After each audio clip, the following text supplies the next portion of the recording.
أعوذ بالله من الشيطان الرجيم. بسم الله الرحمن الرحيم.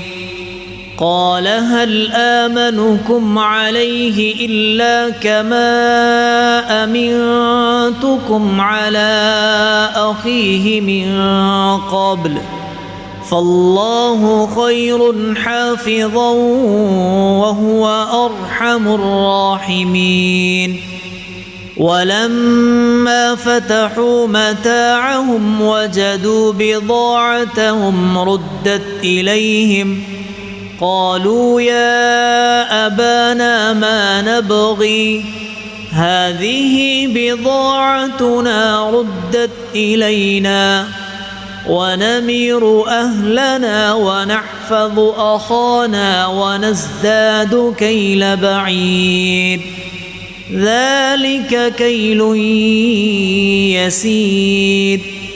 قال لن أرسله معكم حتى تؤتون موثقا من الله لتأتونني به إلا أن يحاط بكم. فلما آتوه موثقهم قال الله على ما نقول وكيل. وقال يا بني لا تدخلوا من باب واحد وادخلوا من أبواب متفرقة وما أغني عنكم من الله من شيء إن الحكم إلا لله عليه توكلت وعليه فليتوكل المتوكلون. ولما دخلوا من حيث أمرهم أبوهم ما كان يغني عنهم من الله من شيء إلا حاجة في نفس يعقوب قضاها وإنه لذو علم لما علمناه ولكن أكثر الناس لا يعلمون.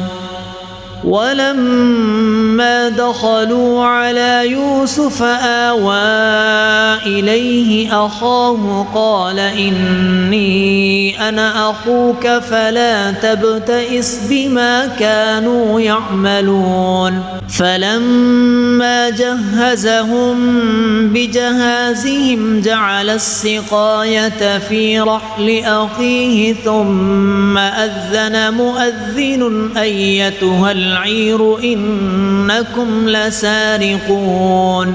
قالوا وأقبلوا عليهم ماذا تفقدون.